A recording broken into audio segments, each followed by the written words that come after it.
আসসালামু আলাইকুম সবাইকে। আজকে একটা রাইট ফর্মস অফ ভার্বের প্রশ্ন সলভ করব। আমরা দেখে আসি।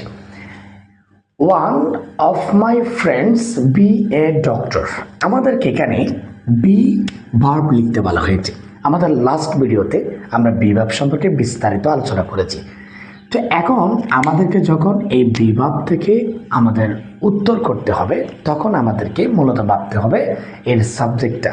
কারণ আমরা যদি এখানে সাবজেক্টটা খেয়াল করি, one of my friends be a doctor, প্রথমত বি এর ভিতরে যেগুলো আছে সেগুলোকে আমরা বিবেচনা করে ফেলি। এম, ইজ, আর, ওয়াজ এবং ওয়ের।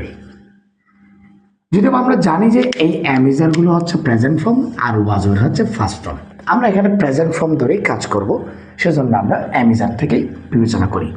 তো এখন আমরা জানি যে এই এমটা হচ্ছে সাবজেক্ট হিসেবে যদি আমরা আই এবং সেটা যদি ব্যক্তিকে প্রকাশ করে, এক্ষেত্রে আমরা এম বসাবো। যেহেতু আমরা সাবজেক্টে আমরা ব্যক্তি হিসেবে আইকে দেখতে পাচ্ছি না, তাহলে আপাতত আমরা এমটাকে লিখবো না।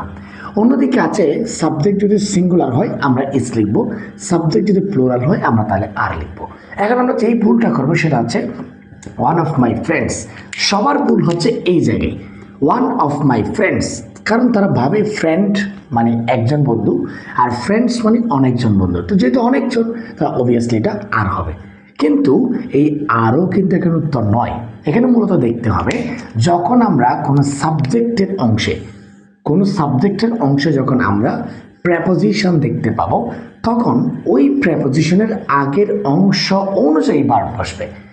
আগের অংশ যদি সিঙ্গুলার হয় তাহলে সিঙ্গুলার, আগের অংশ যদি প্লুরাল হয় তাহলে পরেরটা আমরা প্লুরাল লিখবো।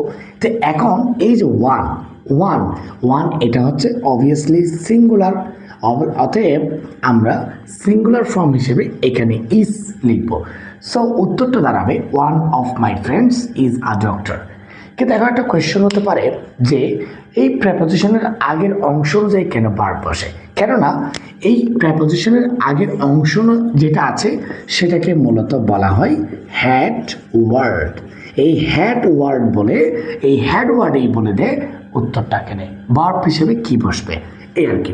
মূল কথা, আমরা যদি কখনো আমরা সাবজেক্টের মধ্যে প্রেপোজিশন দেখতে পাই, তখন ওই প্রেপোজিশনের আগের অংশ অনুযায়ী ভার্ব বসাবো। আগের অংশ যদি সিঙ্গুলার হয় সিঙ্গুলার ভার্ব বসবে, আগের অংশ যদি প্লুরাল হয় তাহলে আমরা প্লুরাল ভার্ব বসাবো। ধন্যবাদ সবাইকে।